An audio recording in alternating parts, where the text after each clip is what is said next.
Hey, it's time to go again. Yeah, I know. We were just with you guys on Friday, but as Casey Kasem used to say, the hits, they just keep on coming. Think about this. By the time Saturday's game against Texas is over, nearly 42% of the Mountaineers season will be completed. Yeah, 5 out of 12. That's 41-point-some%. Think about that, how fast it goes. Football goes by quickly. Basketball is interminable. Excuse me? Just interminable. It's just like you play. Like, well, there's only 14 games left. See, I don't view it that way. It goes by fast for me, too. It goes by fast, too. What do you mean? It starts in November, ends in April? No. It starts in October. We got first exhibition game in October. We'll talk about that. Hey, folks, in case you don't know, in case your finger hit the wrong button by some weird chance, this is Three Guys Before the Game. And our title, really weird for this episode, is called Nighttime in Austin and Mountaineer Hoops Begins. I didn't know what to do with it, so just wanted to hit a couple of topics. Kind of what we call in the business as an umbrella lead. Kind of the umbrella. Just got to get everything in there. Three Guys Before the Game brought to us by Comax Business Systems, your full-service Konica Minolta dealer. Go to Comax Business Systems at comaxwv.com. Why? Because they're West Virginia people that can help you if you're a business owner and you have issues with your IT. They do so much, including managing your IT services. They'll do the whole thing, so you don't have to have a guy there or a girl there. Manage voice and phone services. They can do that. 24/7 remote monitoring. Makes you feel good and chilled out knowing they always have your network's back. Comax, once again, 10-time champion, the elite dealer by ENX Magazine, an exclusive award that no other dealer in the state of West Virginia has ever received. Check them out at comaxwv.com. I did have confirmation over the weekend. Remember, on Friday's show, I said it seemed to me as all of the RVs at the Virginia Tech game were from Burdette camping. Yeah. Someone confirmed it. That they were? They all were. Every one of them. Every single one of those things was from Burdette. Pretty impressive. It is. Pretty impressive. They just leave there and head to Austin. Yeah. It's like that old like a convoy. Looks like it was we a got great a song. Yeah, exactly. Burdette camping. Hey, they got a heck of a promo coming up here for this Texas game. They're going 3 ways on this thing. You know, sometimes, Hoppy, you go down to barbecue country in Texas, you can order it, right? They say 3 ways. Right. Well, our guy Phil over at Burdette's going to do it 3 ways here this week. Here's what it is, folks. Kind of like a parlay, right? It is a parlay. So, on the 29th, which is when? 27, 28, Thursday. WV women's volleyball team plays TCU on the 29th. Okay. If they win and beat TCU, it's $200. The next day, Friday, women's soccer takes on Kansas. If they win, it's $200. Oh, hold on. This is better than a parlay because you can win on each leg. It's cumulative? Yeah, per win. Okay. And one loss doesn't negate the whole thing, right? Yeah, this is even better. This is not a parlay. This is great. Yeah. The way that it was written, rollover. The way that it was, stack it up. Well, tell me how this works because this is your world. It says, how about a 3-team parlay? 9:29 volleyball versus TCU, 9:30 women's soccer against Kansas, and a WVU cover of Texas, $200 per win, spread at kickoff. So is that what that means?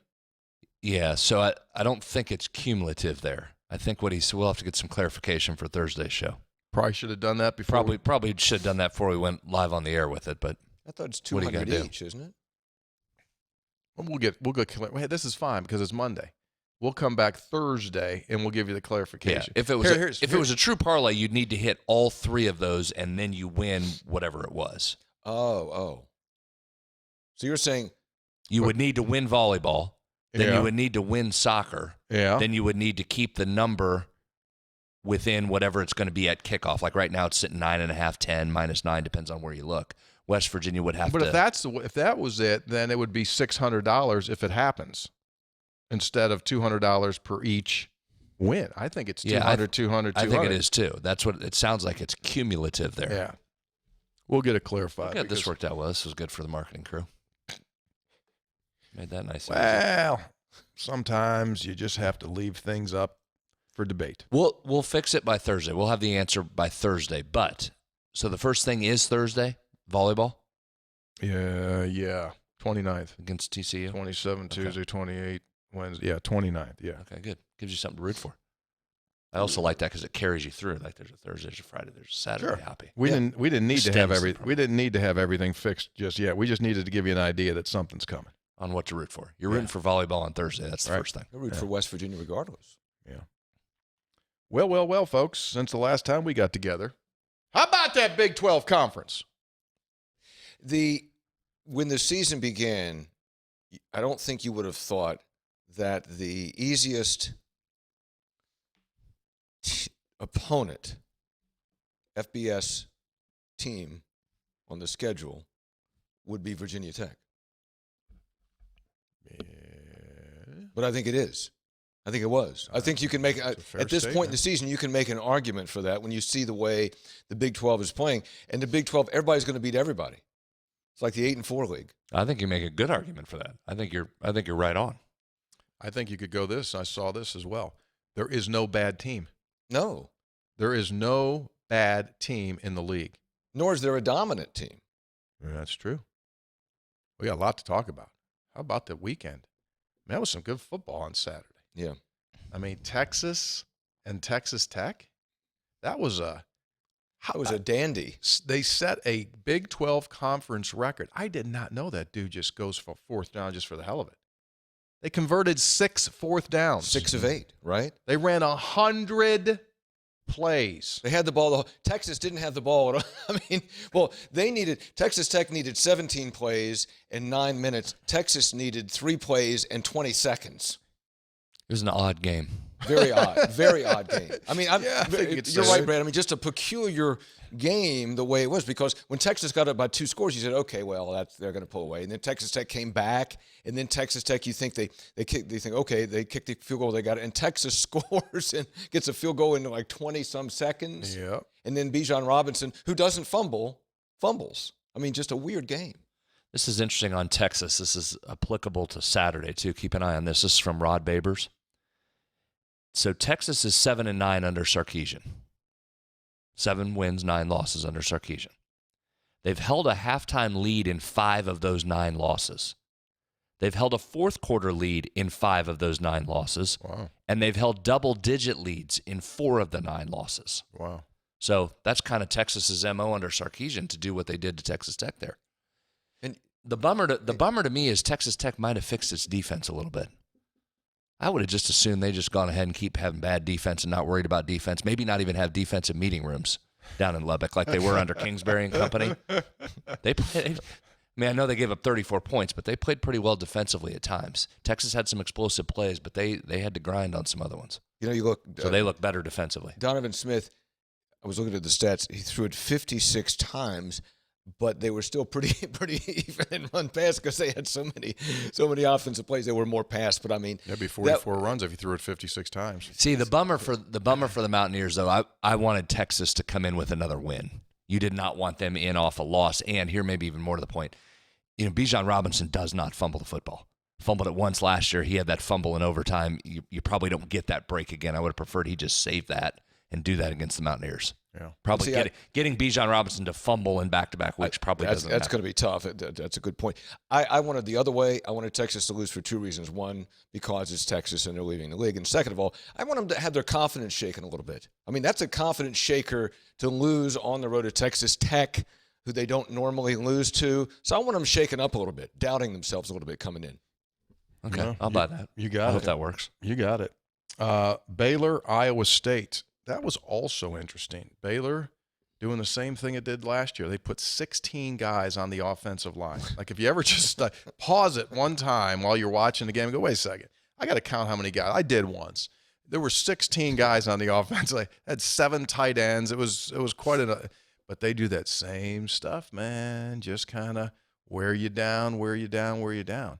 Matt Campbell, for as cool as a cat as he is, he now has had 2 of the greatest meltdowns. Didn't see him. Did he lose his mind? You didn't see it? Let me look here. Oh, dude. What happened? They called, and a block below the waist, he went stupid. I mean, he lost his mind. He gets hot. Dude, you know how mad he was? He's screaming. He's screaming at the official on his sideline. Screaming. Just screaming at him. Takes time out to force the referee to come over. Goes out onto the field near the numbers, and the official, kind of a basketball move. The official wasn't going to take him there at the numbers. He walked over to the Iowa State sideline, and my man, he just went. It was a late flag, too. Yeah. He just went because everyone get the ball back. So he's hot. He gets hot. Anyway. Turnovers were the story. You seeing that, Hop? Watching it right now. He hasn't gotten to the meltdown yet, but they just called. But it was a late flag. The play was over. Then the flag comes in. You keep watching. It was. I'm surprised you didn't see it on social media platforms. Anyway, so Baylor wins it. They're 3-1, 31-24. TCU and SMU. It's a bad call. It's a horrifically bad call. This is a bad call. Yeah. Oh my gosh. Taylor had it. So Taylor's got it up right there. Oh. So we're watching it for those of you that are watching in here. I didn't see it. I mean, I don't see the because it's not there. Because it's not there. Personal foul, block below the waist, comes in, and Matt Campbell. This will just be for your entertainment purposes. He will now begin to react to that, kind of like a slow, and here we go. So he gets my man here, and he says, I got you a little bit, and now he's hot. It's kind of like old Rich Rod hot. It's kind of like old. Now, so here we go. I'm going to get a timeout. He did get I'm out to the painted number. He's got the trapper keeper flowing off the side. Yep. I'm going to go to the paint. Now, he's got the headlinesman's there. He's trying to walk him off to the side. Now, here we go. And here comes the referee. Watch this because watch this. Takes his hat off. Yeah. Which he never does. Well, he is hot. Yeah. Now, watch the hat come off when he gets his explanation of what it was. Here we go. That's good. Oh, that's good stuff. It's good. 2 turnovers by Iowa State, none for Baylor. Ball game. Ding, ding. Make a difference? Battle of All Dallas. throughout the league. Battle of Dallas. Down. TCU, SMU. The TCUs, they're scoring a lot of points. 42-34. And someone in the SMU crowd, student section, said, we've been paying players for years. Thought that was really nice. 27 fourth-quarter points in that one, combined for the two teams. Yeah. So that was a big deal there because Sonny Dykes was the coach at SMU up until last year, so that was a lot of emotion in that game. And then the last one of the night, Oklahoma hosting Kansas State. I didn't realize that Oklahoma had only lost 9 times at home since 2012. It lost 9 times at home since 2012. And Adrian Martinez. Are 8 of those to Kansas State? I think so. Kansas State owns 11 of them are to It's Kansas unbelievable. State. Adrian Martinez was the good Adrian Martinez. Yeah. And he balled out. And K-State goes balled in out. there. 234 and 1 touchdown passing, 148 and 4 on the ground. Crazy, right? Oh. Yeah. Pretty good. Yeah, pretty good. That's pretty good. So this league is going to be very, very difficult. You're going to have to catch some teams on a little bit of down day, right? The K-State's concerning because that's one of those, you would hope would be a coin flip game for West Virginia. But you get a guy, if Martinez is going to be good with those legs around the outside with Deuce Vaughn, what we just saw from Kansas's offense, that's a little bit of a concern. They went for almost 300 yards on the ground against Oklahoma. Oklahoma's last in the league in rush defense now. Well, look at that fix. D coordinator over there is their head coach. He'll take care of that. Deuce Vaughn is a medical marvel. How does he get up?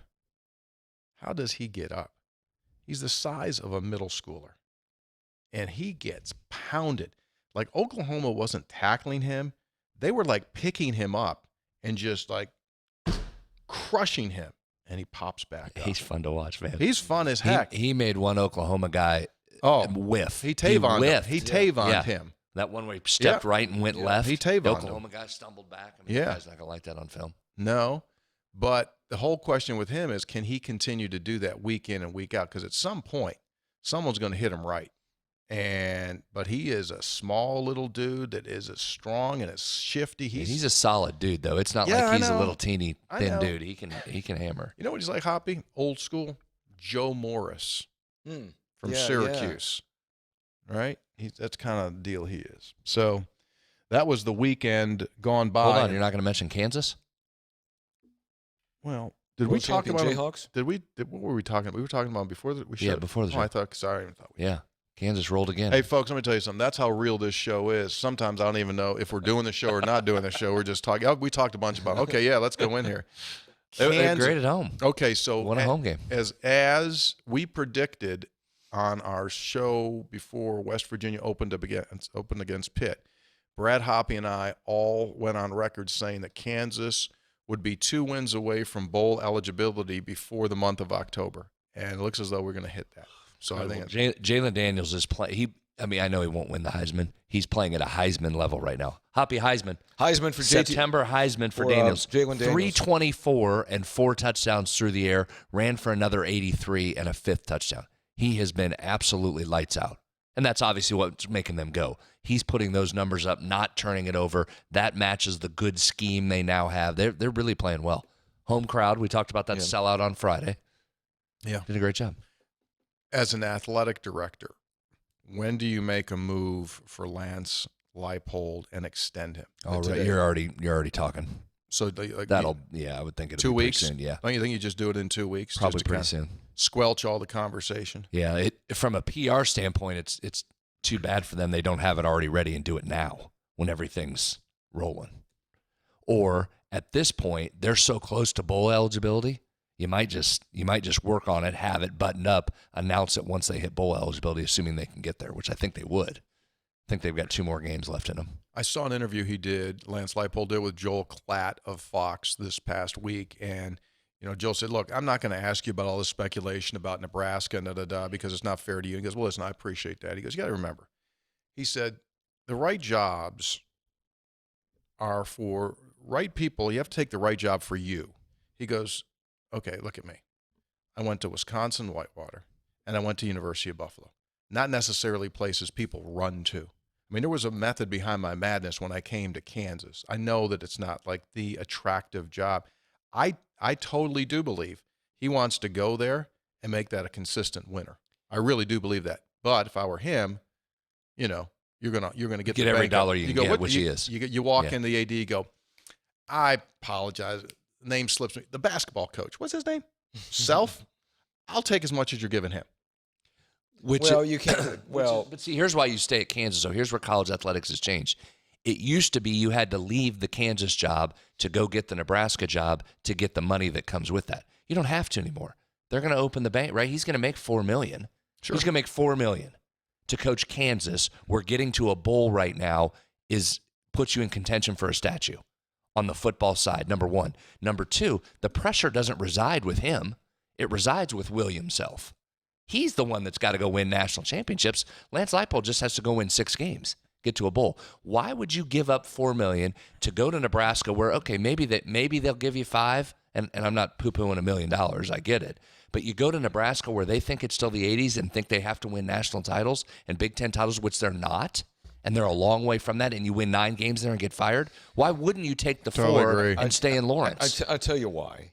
I want to hear this. Why? Because coaches at an elite level always believe if they just had more resources and other things, whatever's on their box or list to check off, that they could be even more elite and compete for a national championship. Coaches at that level think that. Maybe he doesn't.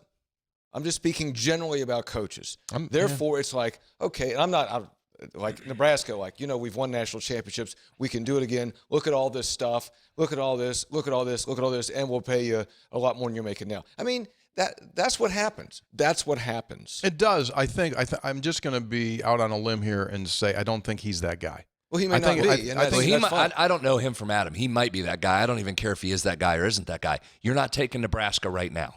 You are not leaving Kansas where you've got it turned in the right direction to take Nebraska that's the dumpster fire that it is. If Lance Leipold's really good, which he appears to be, you don't think there's another job coming down the road? Yes. You don't think so? I'm not saying he's going to be at Lawrence. That's the thing.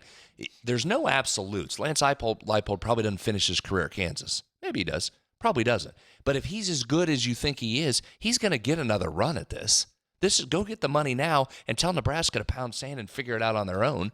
And you stay at Kansas, win, take your $4 million, get to 7, go get another extension when your name comes up for the next job, a la follow Matt Campbell's blueprint. Matt Campbell's printing money over there. Let me ask you this. Why wouldn't you just follow that blueprint? Why isn't Matt Campbell? Matt Campbell hasn't done what you're saying. Matt Campbell's passed on a job every single year. I understand it. I was making a generalization but we see more often than not, we see coaches do it. I know, but now I'm giving you specifics where they haven't. You've seen Mark Few do it in basketball. He's turned down every big-time job and says, I'm going to stay here and win. Let me throw this at you. Oklahoma and Texas are eventually going to leave, right? Kansas was able to win with Mark Mangino. Why couldn't Kansas? Why couldn't Lance Leipold pull a Don Nehlen and just say, I'm setting up shop here, going to win here? And I don't think there's a huge difference if you're making $4 million or $5 million a year. If you make $4 million a year, $5 million does not impact the way that you live on a day-to-day basis. What if your OC makes $1.5 million instead of $800,000? What if you bring your assistants and they make substantially more? He's the money's fine for him. I'm just simply saying he's reached the point at Kansas where he can be very laser focused on what job he wants to take. I don't know Lance Leipold. Whatever job he wants, there's something in his mind that's the cream of the crop, premier job in the country. Is it Nebraska right now in the current situation? No. He was an analyst at Nebraska. He coached at Nebraska Omaha, if I'm not mistaken, with his background. He's not a lifelong Nebraska guy. You're going to go take Nebraska now? Well, you kidding me with that? I would just said Nebraska as an example. My point was that I understand what you're saying, and we have to qualify because we don't know what Lance Leipold's thinking is, but that if you continue to win, opportunities come, and they are tempting for the reasons I mentioned. This week, in the Big 12 Conference, the Baylor Bears entertain Oklahoma State. That would be a good game in Waco. Iowa State meets up against K-State. It's in... No, Iowa State is Kansas, don't they? My bag. Iowa State is Kansas. My bag. At Kansas. My bad. Kansas State has Texas Tech in Manhattan. That'll be good. Can they hold off? That's a double letdown spot. The emotion, right? That's the rare double potential letdown spot there with those two. You want another good one? Oklahoma's at TCU. That'd be a good game. Oklahoma's at TCU. And obviously we know what the world champion Mountaineers are doing. So that's what's going on. You want some really quick numbers here. Individual numbers. Total offense in the Big 12. This is all games, not just league games. JT Daniels is 6th. All-purpose yards. C.J. Donaldson of West Virginia, 3rd. Bryce Ford Wheaton, 8th. Pretty good. Scoring, Casey Legg, 3rd. C.J. Donaldson, 10th. Total offensive yards per game, J.T. Daniels, 2nd. Donovan Smith, who had the big game against Texas, is in the lead category there. Want some team stuff? Again, early on. I mean, we're a third of the way through the season, so I do think that it does matter at this point. Team stuff. Scoring offense. West Virginia, 5th. 42.7 points per game. Kansas, number 1 in the league at 53 points per game. Texas, by the way, 7th at 37. Total defense, West Virginia is 5, right in the middle. See, Kansas's defense eventually is going to get it caught. They're dead last in defense. They don't have a great defense. Do you have turnover margin up there? I can probably find it. Because I got to think Kansas has regression coming there. That was a big theme this weekend. No surprise. Teams turning it over. Didn't win games, Hoppy. Have you heard that before? I have. Turnover margin's got to be somewhere on this 5,000. Yeah, probably getting close here. Move on to something else. I'll see if I can find out what you're doing. Turnover margin, yes. K-State 1, Oklahoma 2, Iowa State 3, Kansas 4. Texas 5, TCU 6, Oklahoma State 7, Baylor 8, West Virginia 9, Texas Tech 10th. So Kansas in the 4th spot. First downs per game, world champion Mountaineers. Third down conversions, West Virginia's at 5. What's West Virginia first downs? 1. Yep. On the backs of 32 against Virginia Tech. Thank you. How about this? Did you think you'd have this stat, guys, going into October? First downs rushing, West Virginia number 1 in the league. Yeah, that's makes West Virginia's. Brings would a tear you have to thought my at this point you'd have more? You would average more rush yards a game than Texas, considering who they have as a running back. Yeah, but you are. How about this? Texas in that That'll category. be a key we'll talk about later this week. Texas is 8th in first downs rushing. Yeah, their offensive line's struggling. They've got an elite top 1 or 2 back in America, but their line's struggling a little bit. That'll be a key matchup to watch on Thursday's preview show. Yeah. I tell you what, I wonder if Bijan Robinson, I wonder if he can hold up because they're riding that. He's getting a lot of carries, a lot of balls thrown to him. Yeah, he's scary. The balls thrown to him are what concern me a little bit. Yeah. Getting him on that edge where West Virginia's had trouble, that's a little bit of a concern. Mm-hmm. I agree. Because I think we're seeing, as you start to get, each week we get more data in and you can see more. I do think it's going to be hard to run up the middle on West Virginia, right? I'm not on too much of a limb to say that. Right. Teams have had trouble going right at the Mountaineers. That defensive line's been as good as we thought it may be, but it's the edges that you still have a big concern with. Coming up, your texts, questions, which again, as I said in our last episode, continue. When you think you've reached an optimal level, when you think you've reached like a wow level of input from you, the listener, you guys continue just to go to another height. It's kind of like getting to the top of Mount Everest, putting a flag down and going like, we're going to keep going and just climb right into the clouds. That's what people are doing with their texts, just getting better and better and better. Men's basketball practice starts today. Officially opens today. Mountaineer basketball opens today. I need a program. Yeah, you're probably going to need one. There's fresh new faces. Well, they're old faces, but they're older people, but they're new onto the team. Some of those guys, right? And everybody in college basketball, you just don't know. Very few teams can you really get a good handle. It's similar to basketball or football. You just don't know what the new mixture of players is going to do. How do they come together? How long does it take them to come together? Do you get it to click in the beginning, or does it take time? We'll find out. This is an unbelievable I don't know, though. There's I don't knows going into seasons. This is an incredible I don't know with the number of new. So, it's what, 75% of the roster? 7 new guys. So more than half of the roster. Yeah. But all 7 guys are probably going to need to get significant time. Oh, absolutely. This is a massive I don't know. Oh, yeah. I need flashcards so I can identify. Well, yeah, you can. Yeah, there's going to be some. Who's that? What? Yeah. Yeah. For a lot of teams, probably. Yeah, that isn't just West Virginia. Oh, no. Yeah, so that's up and down college basketball. Crazy. Yeah, keep the roster cards handy there for the first couple of games. Yeah. Except for Timmy at Gonzaga. Yeah, Drew Timmy. Yeah, so they released WVU on Friday released the new team picture for this season. And you just look at it. I'm just going to count it really quick. 1, 2, 3, 4, 5, 6, 7, 8. There's 8 new dudes. Jimmy Bell's new. Josiah Davis is new. That's 2. Josiah Harris is new. That's 3. Emmett Matthews, you got to count him as new, right? 4. Trey Mitchell's 5. Eric Stevenson is 6. Patrick Sumnick, guy that played 3 years 7. Here is new. Joe Toussaint is 8. I'm wrong. Muhammad Wagi is 9. Yeah. 9 new dudes. That's 2/3 of the roster. Yeah, 9 out of 9 new dudes. I mean, Emmett Matthews is like some of those journeyman NBA players. Like they come back around their back on the Celtics, or they're back on the Cavaliers. Hey, right? Emmett came back so he could retire in a Mountaineer jersey. He did. I love it. Good to have him back, though. Great to have him back. 4, 6, Great to have him 8, 10, 12. Guest here. A frequent guest on 3 Guys Before. Hey, Tony, get him in here.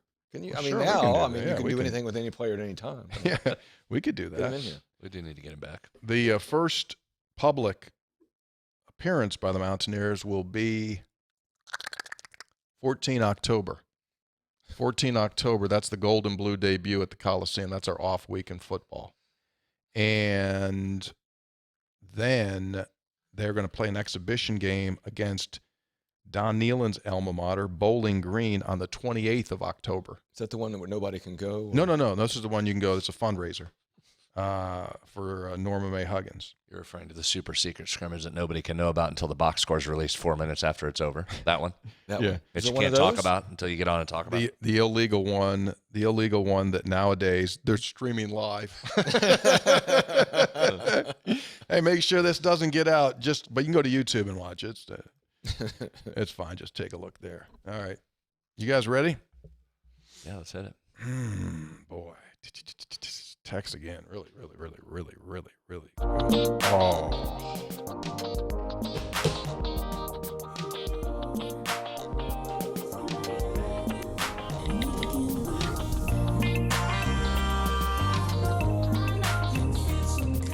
Ladies and gentlemen, textual healing has reached number 1 on the charts in New Zealand. Unofficially.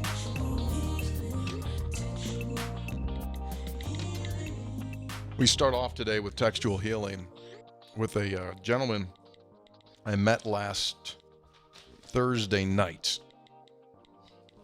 Big Three Guys listener. Told me he was going to do something interesting this week. Where was that? Where were you? I was at Kegler's doing Neil's show. Oh. And he came in the unconventional way. We had the glass door behind me open, so we were in break, and he came in behind, just gave me the shoulder tap. Very informal. Very informal. He said, hey, listen, love the show and what you guys are doing. He said, my wife and I taking a train to Austin. I hope he left that night. Took a train. So I said, give me the details on this. But I was in a commercial, so I couldn't fully, you know me. I want to know the details on this because I love stuff. So you know how long it takes or what the route is? He said, listen, I'll email you, so I give you the details. Thanks for our quick discussion last night on the radio show. You asked me to share some details about my wife and I taking the Amtrak to Austin for the Texas game. I knew this was too long to put in a 3 guys before the game text, so I decided to email you. We will depart on Amtrak's Capital Limited on Tuesday night, 9:47 p.m. out of Connellsville, less than an hour north of Morgantown. There's free parking at the station, plus the city police location nearby, so you don't have to worry about coming back and having your car up on cinder blocks. Very good. Good start. We've reserved a roomette, small private room, bunk beds for 2 people for the entire trip. We will sleep overnight, view the sunrise in eastern Indiana, and arrive in Chicago's majestic Union Station a little bit before 9 a.m. Wednesday. About an 11-hour trip in all. By the way, sleeping in our beds on the train comes easy to us. We like the gentle sway of the train. Sure. Our next train, the Texas Eagle, doesn't depart until 1:45 Wednesday afternoon. So 1 second. So it sounds like they've got to detrain and pick up another train. Well, yeah, because they're starting on the Capital Limited, then they're going to get on to the Texas Eagle.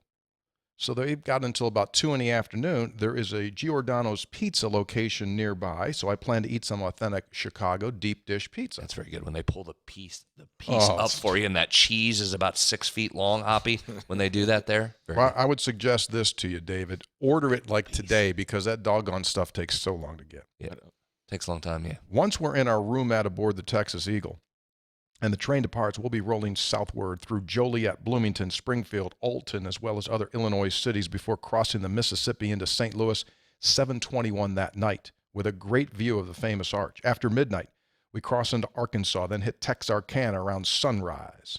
We will go through Dallas and Fort Worth around lunchtime, 2 different stops, as well as 7 other lesser Texas cities before finally arriving in Austin at 6:22 p.m. Thursday night, almost 29 hours after leaving Chicago. We will retrace our route on the return trip, leave in Austin, 9 in the morning on Tuesday, eventually get back Thursday morning in Connellsville. We love watching the world go by outside our train window. Life is really about the journey, and we are looking forward to this one. Lots of folks may think we're crazy for doing this, but we have enjoyed other long-distance train trips on, and I love the way Amtrak names these trains, because I've already given you the Texas Eagle and the Capital Limited. They've taken rides on the Empire Builder, the California Zephyr, and the Southwest Chief. All meals are provided. Cabin stewards, very helpful. Total cost, him and his wife, a little bit under $2,000. Yes, we could get there quicker by flying. We have 4 other friends who will be sitting with us at the Texas game. They're flying to get there. However, we enjoy train travel, see new sections of our great country. Strong. We look forward to a few days of exploring Austin on our first visit there, including trying out the barbecue place that you recommended. And we'll tell them you sent us. That might get you a free dollop of sour cream. Hopefully we can enjoy a West Virginia victory. P.S. I think sometimes you guys give Hoppy too hard of a time on some shows. His coffee klatch in the mornings is vitally important to many of us West Virginians who want to hear real news interviews and not the typical, slanted, name-calling AM radio talk shows. He does a good job with both news and sports. Well, thank you. Goes in the thin file. Appreciate it. Enjoy that train travel. Train travel has a romantic element to it, and there's something to watching the world go by. So they sound like they're really into it. That's a long trip. Kirchhoff pointing out, yeah, that's a 3-dayer. Okay? I'm aware. That's a 3-dayer. I think I could be a train guy. Excuse me? I think I could be a train guy. Do you really? I think I could do that. That's surprising. If I had the time and I wasn't pressed and I didn't have to get back and I could just do what they're doing, I think I could be a train guy and do that. I would have preferred the straight through. I don't like having to change the layout. It's just one. Yeah, I don't like that, though, but I think I could do that. I've never done any train travel in this country to speak of, but in other countries I've taken trains. Like in Europe, the train travels is... No, don't bring that up. We already had that controversy on the show. What was that? Because remember I came out and said, why can't the United States have bullet trains? Got jumped all over by Ted. Yeah. Because what? I don't remember that. Oh, you don't remember that? Oh, yeah. I said, why can't we have super fast trains like they do in Europe? And he wrote and explained how Europe's laid out differently and whatever it was. But anyway, that's we look forward to a report on his trip. Thank you very much. It's a fun place. Yeah, you know, your son is. Did he move from Austin? Oh, he just did. He just moved to where? Bastrop, which is about 40 minutes outside of Austin. Okay. Texter, Scopes. Zaxby's is all about their sauce. They are a chicken finger restaurant. They aren't trying to be Chick-fil-A. They are much better than Cane's. Sorry you had a bad experience. I loved Zaxby's when I lived in the Carolinas. Sounds like the August opening has them in West Virginia after 2-game mode. That was nice. Did you get a coupon for a free meal because you didn't enjoy your experience with that text? That was nice of the manager to text you. Let me tell you. Was it the manager? Yeah. No. Well, it sounds like it. No. Told them about their sauce. They're not trying to be chick. It sounds like it's from the manager. Well, let me just tell you this. Zaxby's is all about their sauce. Come on. Texter. Mike in Parkersburg. Hello. I'll just tell you this. If you put Zaxby's down in front of me right now, I'd eat it. What is that?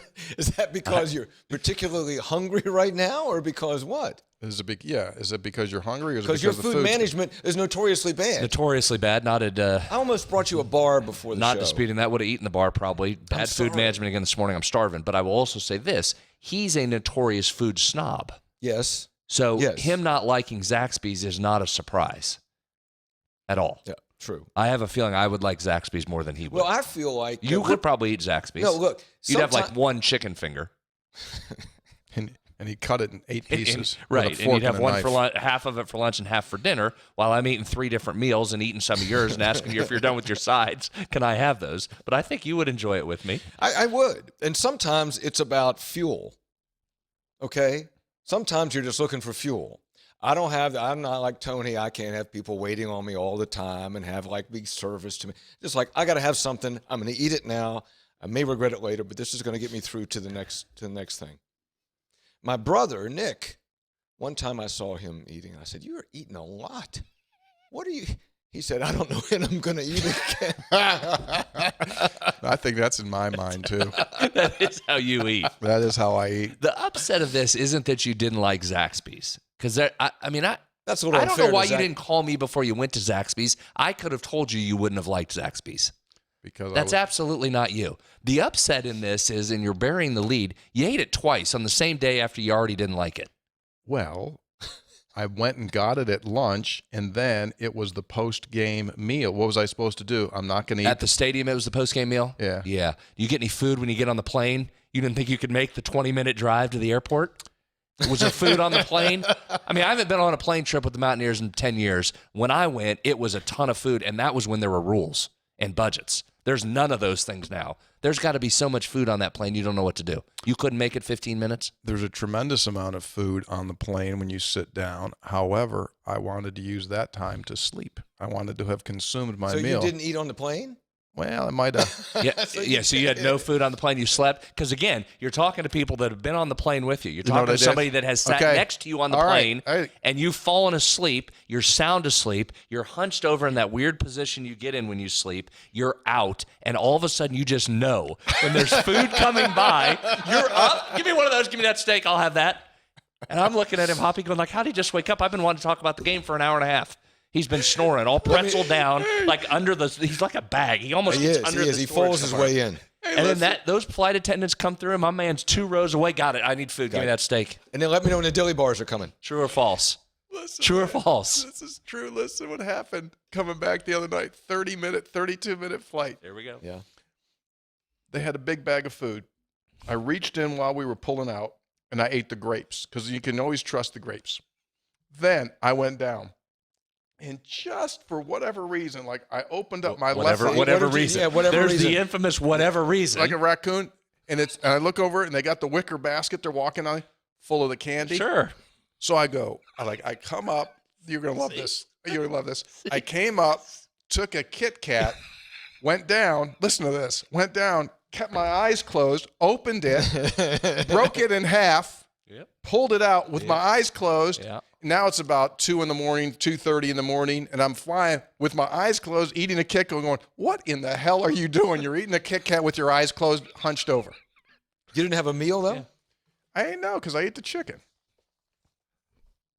I'm not crazy about those bad sandwiches they put in those bags. Plus, it was one of those deals when you get on the plane, the flight attendants are going like, do you want a hamburger? I'm going like, nah, I got stuff in my hands. I'm not carrying a hot piece of foil down there. You always take the hamburger and the hot foil. That's exactly what you do. Like, that's exactly what you do when you get on. Take it. May have gotten off hand here a little bit. Mike in Parkersburg says, I was on the edge of Westover Bridge last week, still not out of sight of the river, but I'm very impressed with Neil Brown playing to actually win instead of not to lose, as evidenced by his willingness to go for it on 4th down several times Thursday night. Also, can we say JT Daniels is a freaking cyborg? He studies the opposition like a robot. I noticed several of his passes were incomplete, but it was always on the receivers, not being where they should be. That's NFL-level stuff. We haven't seen that in a West Virginia uniform in quite a while. Wow. There will be a time this season where West Virginia will be on their own 48. It'll be 4th and 1, and they'll go for it and not get it. Yeah. And what will happen, Brad? People will say that's a wonderful decision to go for it. You should always go for it on 4th down. I don't care if they don't get it. I would have been supportive even if he didn't get it. That's kind of when Rich took over, one of Rich's first games. Reasonable takes. Might have been Rich's first game at home. He faked an extra point. Wait, excuse me? Faked an extra point or faked a field goal, didn't make it, and everyone gave him a standing ovation.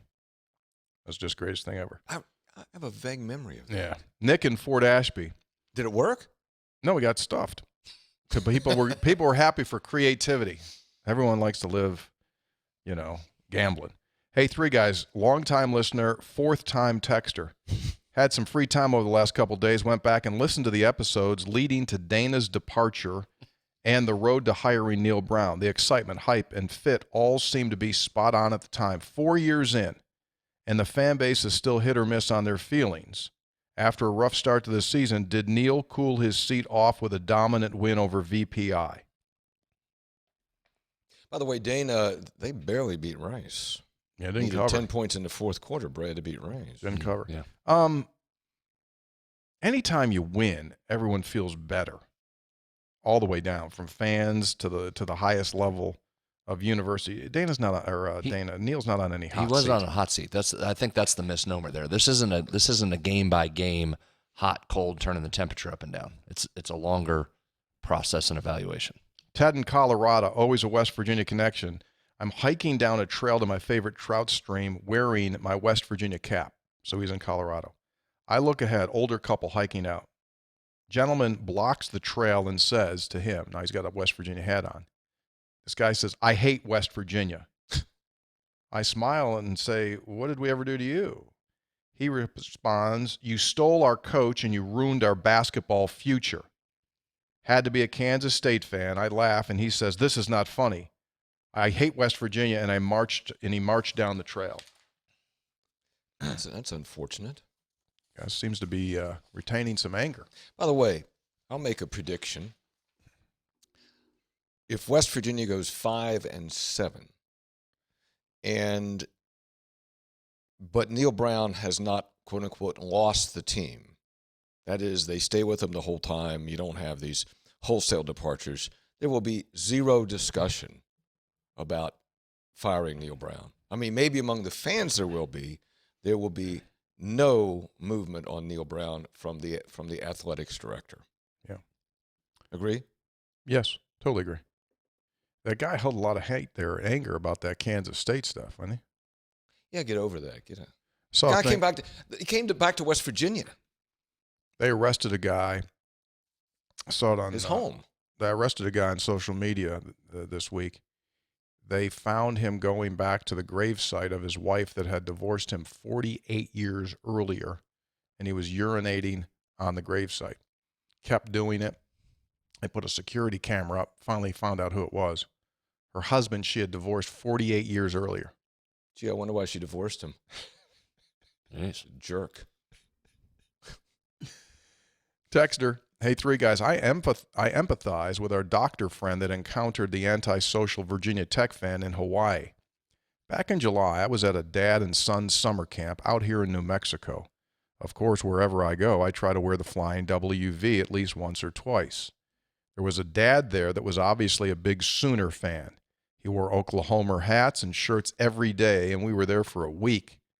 He noticed me one morning at breakfast with my West Virginia swag, and he gave me that disconcerting look you sometimes get from the opposition fans.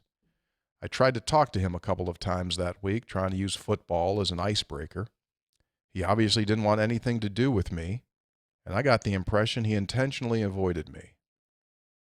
That's one. Sorry to hear that.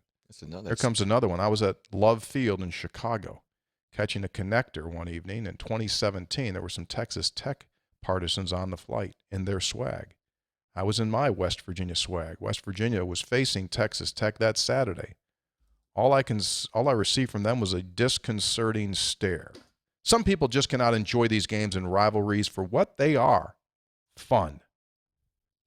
Sorry you had to go through that. Hey, three guys, Isaac in Ohio. I sent this via email last week. Isn't Love Field in Dallas? My bad. You're right. It is Dallas. What did I say? Midway's in Chicago. Yeah. Thank you, Hoppy, for that correction. I thought, but I double-checked. Saved 4 text for next show. Hey, three guys, Isaac from Ohio. I sent this via email last week because I wasn't sure we could send pictures through the text. Here it is in the text line to make sure it's easier for you. Love the show. Taylor, I think that's the back bumper that we want to look at on that one. So that's the back of a car. On the left circle, it's the flying WV. On the right circle, it's horns down. Guy driving down the road. There are a lot of horns down at Lubbock. Oh, yeah. A lot of people giving horns down. They get flagged or suspended or carted off to jail? No. Yeah, it was mass flags were thrown. There shouldn't be a single flag on that all year. Yeah, I mean, why would you protect the out-of-conference school? I agree. No. Texter, one quick point. Zaxby's is actually a poor man's Raising Cane's. All right. Texter, hey guys, Ted in Warrington, also known as the train guy. Oh, there's Ted. You were just talking about Ted. Sure. Fresh off a near network-wide shutdown, that world would have debilitated the U.S. economy. Remember the rail strike, Hoppy? So Ted probably broke that up and probably talked sense into these people. Yeah, absolutely. One, it was beautiful watching the game with 20 Virginia Tech fans and grads here in Virginia. Even got a babysitter and was able to watch the first half out in public like a normal human. Hoppy, hoppy, hoppy would have been horrified. Number 2, Zaxby's absolutely trash. Jeez. Oh, Their service correlates with their work as an employer. Offer college tuition money. One of the national lenders is employing people with Downs, etc. Their care for their people translates to the product they put out. Tony's dad would be proud, and even absent of head slaps. I think he was talking about Chick-fil-A there, wasn't he?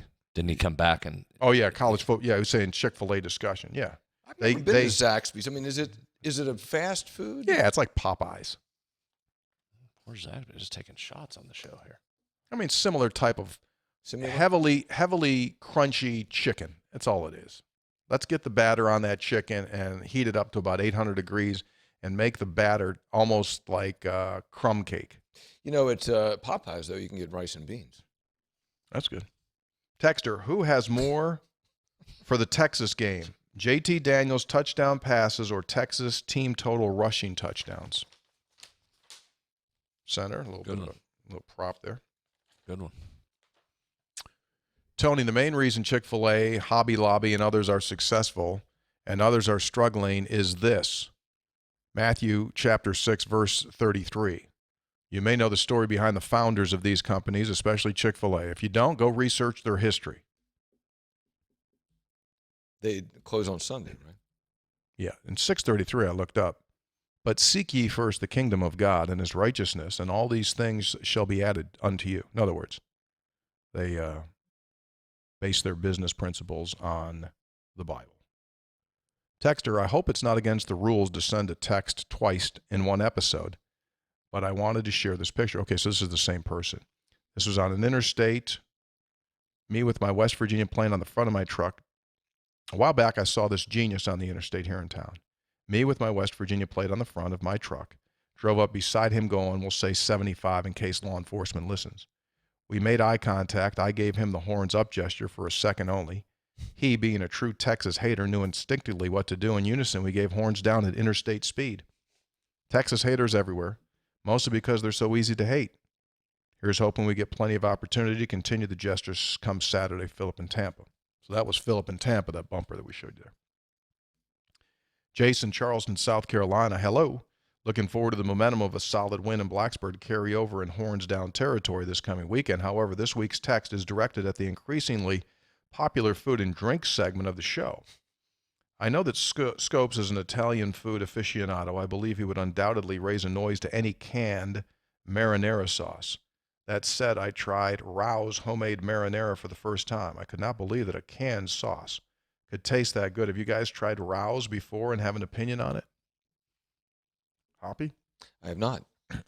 I see it. I know, dude. I'm not going to food shame you. It takes a little time to make your own sauce. I mean, if it's good and you like it, and good. I mean, the pre-prepared sauces have gotten much, much better. I get attacked a lot by my wife because when I go into like food elitism, yeah, she kind of reminds me. She said, "Dude, you used to eat ragu when you were, when it first gets started." I got nothing. I have no problem with ragu.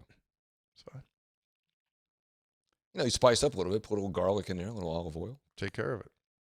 Hey, guys, Eric from Poca here. Putnam County is the best county. Anyway, my wife and I are going to the game at Texas. Any food or drink recommendations in Austin? Yes. One of my top 2 barbecue ever. Valentina's Tex-Mex in Austin. Valentina's Tex-Mex in Austin. There's a lot of good places. We went, the last place I was there in Austin, we're one of those classic places where you get in line and there's just a guy with meat. And you just like, which meat do you want? And they just start giving you meat. Yeah. They at the end, how much do you? Well, we'll figure it out. Yeah, those are always the best. Yeah. So Valentina's off the chart. It was featured on Guy Fieri was in there, so it's really good. You're gonna have to stand in line for a little bit, but it's definitely worth it. Go there and then tell me. Dave in Richmond, wasn't there a time in 2014 when we muffed a bunch of punts? Dana just stopped sending people back. I'm kind of at this point this season. Call for a fair catch, then run away. I'd rather have it at the 1 than turn it over on a muff. Like we said. Yes, he did do that. Obviously, they got to fix that. Clint in Bridgeport. Good work on fighting the good fight boys that you started last year. They at least have our game in Eastern time. Did you see this? Did they? Yeah, here's the schedule that the league put out yesterday. If you look at the bottom, West Virginia at Texas, 6:30 p.m. Central, 7:30 p.m. Eastern. And that's a real big victory because it's a road game. Because before they've given you, start times in Central time.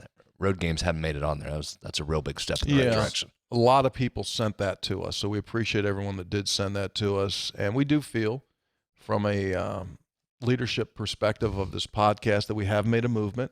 We have had success. The fight is not over. We will continue to battle for Eastern time recognition. A win. You won.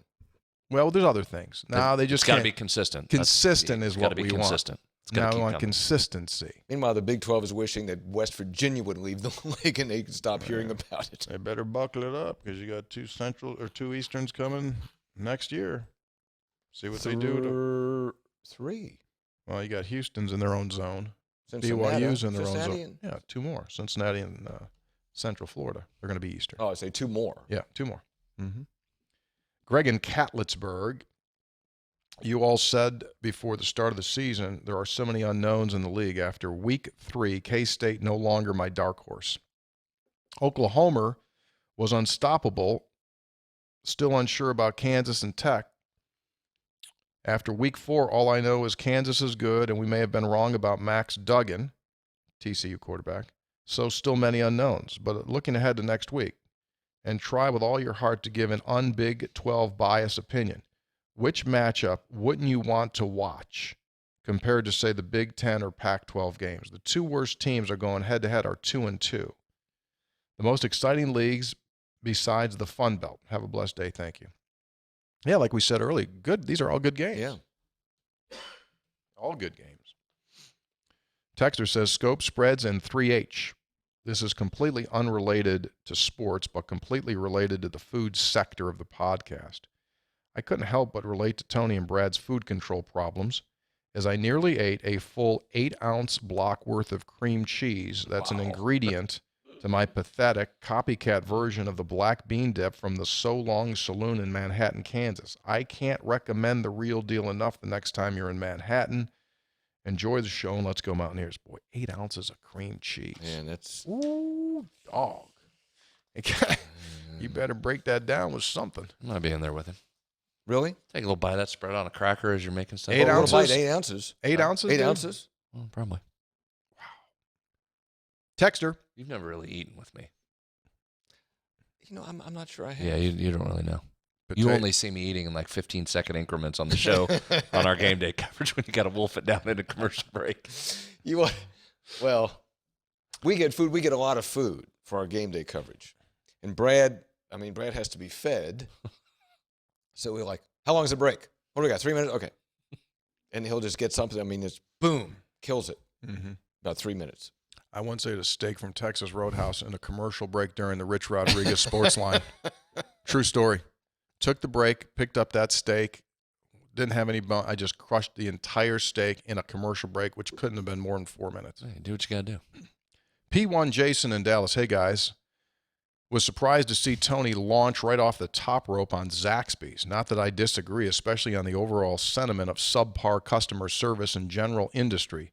The last time I paid cash for an order, it was something like $12.31. So I handed the kid $22.31 for an obvious $10 back to make it easy. Nope. After he looked at me like I was an alien, he hands me the $2.31 back and then $7.69 in change. All you can do is laugh. I enjoy using cash, though. I like how it looks, how it feels, and sure, I like how it smells. Speaking of cash, figured I'd share another bet slip since this is a Big 12-themed episode, and I'm sure Spreads likes to see winning parlay slips. All games involving Big 12 teams including the world champion Fighting Kansases. So it's a little difficult to see. Can you see it? I got to get up there. Walk up there and see what he has. I do see the Kansas one. Boy, he parlayed Kansas -7. You didn't even take a better line there, Jason. What's that top one? 187 he bet. He won 1468. That's a nice day. Who did he take? Baylor on the top one? Baylor money line, Kansas -7. And who's the bottom? Okay. It worked. Jason liked the fourth quarter in that game. I said there were 27 points in that, including 2 touchdowns in the final 2 minutes that helped kick it over. Jason keeps hitting these things. He's paying for that breakfast at the original Pancake House when we get together in Lubbock. Take care of that. Dear 3 guys, I've got 2 quick stories. I got married this summer, and the win Thursday was personally very fulfilling as my wife is a Hokie. For our honeymoon, we went to Spain and Portugal. I was having breakfast at my hotel in Libsyn, and they had something called bread with sausage. It was a beautiful roll stuffed with Spanish chorizo. Ooh. It was a Portuguese pepperoni roll. It was so good I snagged a couple for the flight home. My wife, for our wedding, asked for a certain Metallica song to be played at the reception so all of her Hokie alums could dance around to it. But I had one condition. I get a song too. And just like Thursday night in Blacksburg, Metallica had their moment. But at the end of the night, everyone was singing Country Roads, signed by Lane in Winchester, Virginia. Good negotiating. Very good, Lane. Best of luck. Congratulations on your wedding. Now, I'd eat a couple of those sausage rolls right now. Sounds good, doesn't it? Chorizo pepperoni roll. We got to get this boy fed. This guy's hungry. Are you doing intermittent fasting? Hungry. Is that what you're doing? No, I'm just hungry. Did you eat breakfast? Not really. Well, then you're fasting.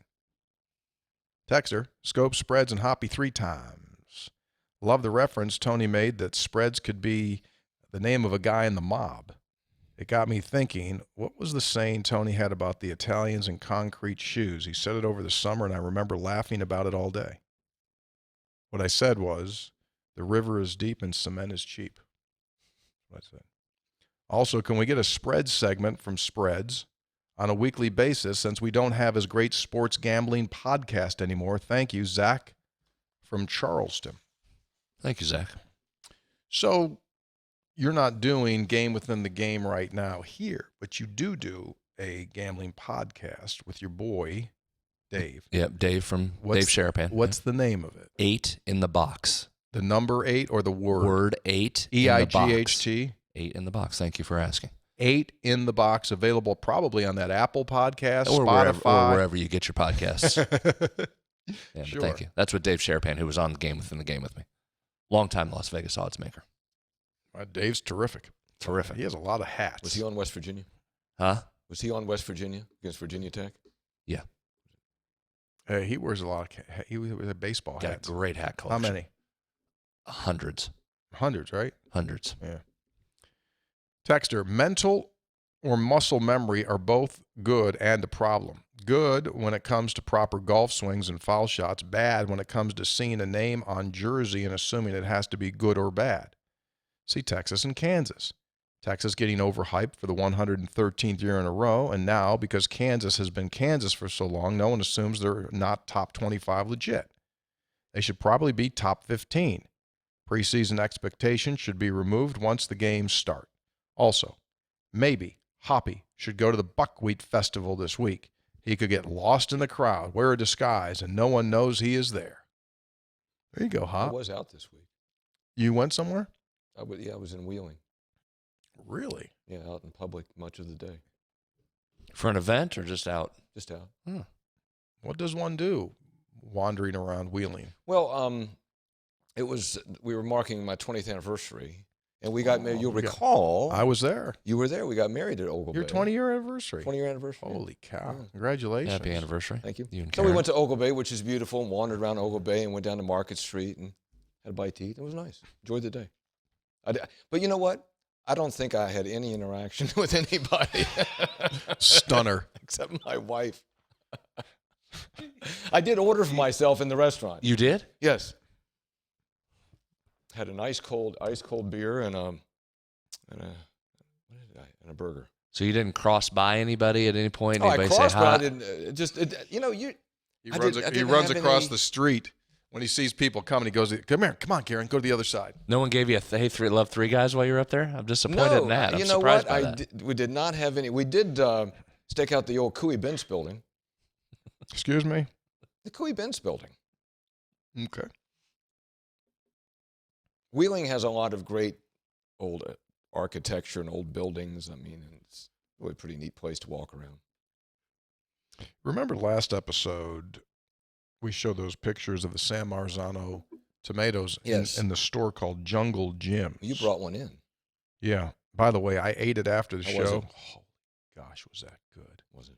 You know, tomatoes are fruit, legally, right? It was eating candy. Oh, really? It was like eating candy. You saw me. I was good. Anyway, so last show we showed the market was Jungle Jim's. Guy in Cincinnati, Eric, writes in. Jungle Jim's is an international food market with food from all over the world. Brad, I've never seen anything like it. I have some friends in the Huntington area who will take a Saturday. They get several empty coolers, and they go stock up on various food items from around the world. I spent an hour there before the game Thursday and probably didn't see but half of the store. So that's kind of like for Cincinnati people, kind of like what we do at the Strip District in Pittsburgh. You get coolers. When you leave Morgantown, load them up, and then you go in there and just load up your stuff. Oh, by the way, when we were there at Center Market, and they got a lot of good stuff there, and they had a place where they were made pasta, and Karen suggested I bring something for you. I nixed it because I said you were making your own pasta this week. I did. How Better than the disaster from week 1. But not there yet. Huh? Close, but not yet. I found another recipe I'm going to try probably next week. Okay. Got better. Didn't turn into just this sticky mess. Did you eat it? I did. Yeah, I'm eating it. That's fine. The noodles are much heavier when you use homemade pasta. Okay. So you got to be like, had a situation. So I made 2 types. I made fusilli, which I got spiral, and then I made rigatoni. So I should have stopped at the fusilli. That was fine. I had enough. Because I made a ricotta and Parmesan cream sauce, which is heavy to begin with. Oh, yeah. But then I had to just taste the rigatoni. I wanted to see what the rigatoni. I ended up crushing those. So I had to sit in a prone position. I had to sit like that, watch Oklahoma, Kansas on a tilt, and just laid there because I knew if I went to sleep. And so about 1:30 in the morning, like Pash is doing like Arizona State against somebody, and I'm just kind of like, okay, I think I can try to go to sleep now. Did you just like eat and cook? That's all I do. I mean, that's what you did all day Saturday? Yeah, I made eat and cook? Yeah, and then Sunday I made meatball subs and sauce. That was tremendous. But, yeah, I don't know. Oh, last episode we said someone had made a beer label for hoppy beer. Can we take a look at that? Thank you. Somebody made that's pretty good. That's really good. Plus Kircher Vale, that's pretty good. What's he got? He's got the alcohol. That's pretty good. He's got the alcohol at 11.5. That'd be oh my gosh, that'd be a kick. Don't need too many of those. That's a good label there. That is really good. Why haven't the people why hasn't this is what I don't understand this craft beer industry. Well, we haven't they listen, they're out there, those people are listening. Why has not I talked to Pat Strader. You know Pat Strader's the beer guy. He goes on Dave Weekly's show every week. Beer Friday. Yeah. Right. I say, Pat, what's up with these beer people? I mean, you got to help me here. He says, dude, there's 2 kind of beer people that make beer. There's the beer people that have so much demand they can't keep up. Right. They don't need marketing. They can't make it enough. And then there's the other ones that are like they're about an inch away from going under. Yeah, and there's no middle. There's no middle class. But we could take that person. We could take that struggling brewery that needs some branding, and we can sell your product. We push product here. We do push product. Clear. Unbelievable success. Of all the things that are true about this program, that might be at the top of the list. We move product. I might create a hoppy beer independently, and then we get on the doggone thing and we just sell it. Well, I mean, somebody's got to. I understand. We'll figure that out. You ever been? Well, somebody's got to do like black label, like they do chips. They white label stuff, yeah. Hoppy. I'm a little surprised Grace from Apothecary Ale House hasn't walked across the parking lot and made a pitch here yet. As much as we have made them our establishment, you would think that they Official Ale House. You ever been to Screech Owl? I've heard great things about it. Yeah. I've never been there. I've heard great things about it. Need to go back. I understand their Belgian wheat is like really Super great. I had a screech owl porter Saturday. Up in Wheeling? Yeah. Okay. Very nice. Yeah. Last text. Hello, Scopes, Triple H, and Spreads. For the second straight week, we will be entering a game that could have attached with it the narrative as the biggest game in the Neil Brown era. However, this time the Mountaineers will be a 10-point dog, which brings me to my question. Does this not seem absurd that folks in the desert installed this line? Texas has a backup QB or a talented freshman in yours who has played less than 7 quarters of football. Granted, they took Bama to the wire, but that feels like a Longhorn special to play up that week. And let's not forget they just lost in Lubbock. But, yep, they feel like a 10-point favorite. Come on. Are they trying to hand us some money this week with the Mountaineers? Could I get confirmation here from Spreads? Love the disrespect from Vegas. Sincerely, Blaine on the porch. Well, Blaine, that's the beauty of sports wagering. You can go in there and take those Mountaineers by double digits. I think that's gone, though. It's 9 in most places right now. It does seem like that's a play on West Virginia early in the week. WVU just hasn't been good on the road under Neil Brown. We've talked about that a bunch. But yeah, they have been covering a little bit. With him. Single-digit road dogs under Neil Brown, 1-7 straight up, but 3-4-1 against the spread. If you count Pitt as a push. Okay. Some people may have won that. Sarkisian 3-1 against the spread and straight up at home is a double-digit favorite if that number ticks back to 10. Brad, similar to your numbers, a little bit different perspective. West Virginia 3-9 straight up in the last 12 home games. So again, not good on the road. Road games, you mean? Texas 7-2 against the spread in the last 9 home games. Would you just give me that? Is that the one you just did? No. 7-2 against the spread in the last 9 home games. That's pretty good. So, Brad, this is your area. So they just look at numbers. They don't look at teams, right? Yeah, and most people had power. Again, the in-game numbers don't get power rated, adjusted a whole lot. So a loss on the road at Lubbock, a lot of people were on the Texas Tech side of that, at least ATS-wise. So numbers don't get adjusted a lot. Texas was power rated much higher than West Virginia. It's not just on an individual week-to-week basis. On Thursday, we will return with our actual breakdown of the numbers, the preview for West Virginia and the Texas Longhorns. And invariably, I will talk to someone over at Mountaineer basketball before then, because this is the great couple 3 days. Brad, you know what I'm going to say? We ask them, how's things over there? So-and-so isn't missing a shot. Can't miss. Best shape of his career. Best shape of his career. Doesn't miss. So-and-so, just put a name in, doesn't miss. That always happens. Then when the season starts, can't hit. Hell, he was hitting early in the season. He couldn't miss a shot. We'll do that Thursday. Thanks for being with us. On Thursday also, we're going to clarify the parlay for Burdette camping. I'm glad we didn't get it right yet, because we have Thursday to release it. Now we're going to have the folks come back and listen. They want to know. Got a chance to win $600. I know. That could be a very good one. I tend to think you were right in your original take on it. Yeah. We're saying parlay, but I don't think it's not I think a parlay. Each piece gives you an add-on winner. A triple. It's a triple ladder is what it is. All right, 3 guys before the game, brought to us by Comax Business Systems, your full-service Konica Minolta dealer. If you've got a business and you're wondering, what do I do with my phone? What do I do with my IT? I need help. Go to Comax Business Systems, comaxwv.com. And by the Burdette Camping Center, the only warranty forever RV dealer in all of West Virginia. You buy it there, the warranty lasts forever. Visit them, burdettecamping.com. We're out. Our producer, Tucker, Taylor, Tyler, County, Kennedy. We just call them full-time. See y'all. Bye-bye.